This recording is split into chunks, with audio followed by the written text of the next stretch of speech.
Let me tell you about the night I sat on my bathroom floor at 2 a.m., cold tile beneath me, head in my hands. The kind of silence that feels heavy, like it's pressing against your chest. And I kept asking myself, how could everything go so wrong so fast? The promotion I had sacrificed weekends for, missed birthdays for, lost sleep for, it had gone to someone else. Not because they were more qualified, not because they worked harder, but because life, in its mysterious way, sometimes tilts in directions you can't control. My relationship, the one I thought was solid, the one where I had poured love, time, and trust, was unraveling. Arguments that never ended, silences that felt louder than shouting, the kind of crumbling that doesn't happen in a moment but slowly, like a house eaten away by termites. And sitting there on that bathroom floor, with everything collapsing at once, life felt like a cruel joke, a script without a punchline, a story with no resolution. Maybe you've had your own version of that bathroom floor moment. It might not have been a bathroom. Maybe it was in your car, engine off, parked on some quiet street, hands gripping the steering wheel so hard your knuckles turned white. Or maybe it was in your bed, staring at the ceiling in the dark, watching shadows dance, wondering how you were going to explain another failure to the people who once cheered you on. Maybe it was at your desk at work, long after everyone else had gone home. An empty office, your computer still glowing, and you staring blankly, asking yourself if this is really what life is supposed to feel like. And in those moments, a question begins to rise inside you. A quiet whisper at first, but it grows louder, heavier, harder to silence. What's the point of all this suffering? Here's what I've learned since that night. Life isn't supposed to make sense in the neat little way we want it to. We crave explanations. We wait for reasons. We beg for closure.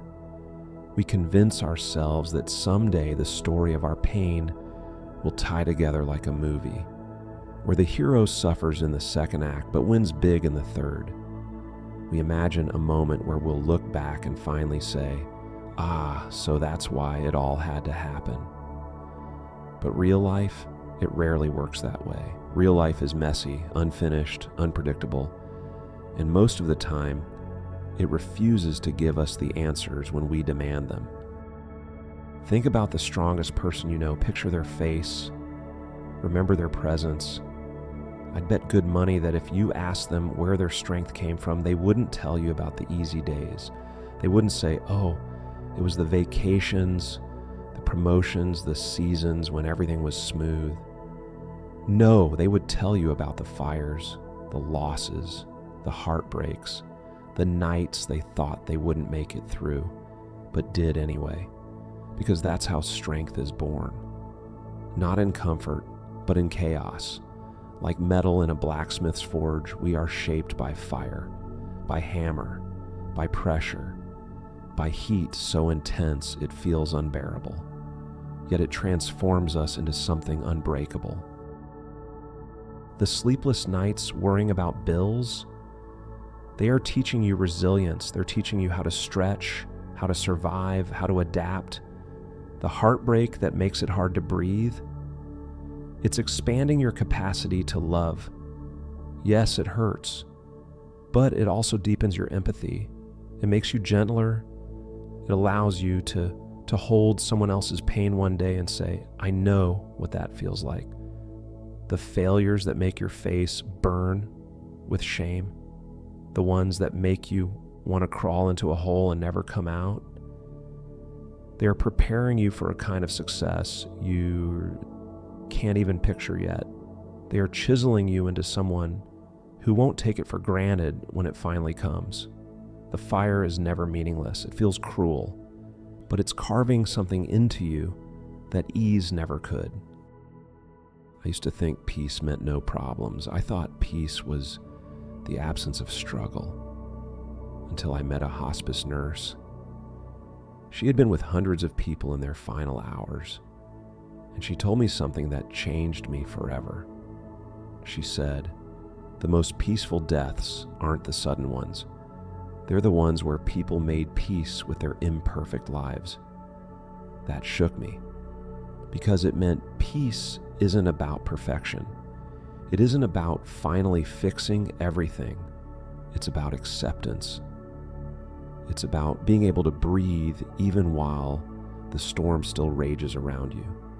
The goal isn't to avoid the fire. The goal is to learn to walk through it without letting it consume you. Maybe you're in your fire right now. Maybe it's a job that's draining your soul, one meaningless task, one exhausting meeting at a time. Maybe it's a family situation that feels impossible. Words that wound deeper than silence. Cycles of tension that never seem to end. Maybe it's a dream you've held for years, something you've poured your heart into, and no matter how hard you reach, it slips further away. And you're wondering, does this pain mean anything? Here's what I want you to know. Yes, the fact that it hurts, that means you're alive. The fact that you're still here, still showing up, still moving forward, even if it's only one shaky step at a time, that means you're stronger than you realize. Strength isn't the absence of pain. Strength is choosing to move anyway. One day, not tomorrow, not next week, maybe not even next year, but one day you will look back at this season differently. What felt like breaking will reveal itself as remaking. You'll see that the pieces you thought were destroyed were being rearranged into something stronger. You'll understand that none of it was wasted, that every sleepless night, every tear, every disappointment was carving you into a version of yourself you could not have become otherwise. Until that day comes, you only have one job.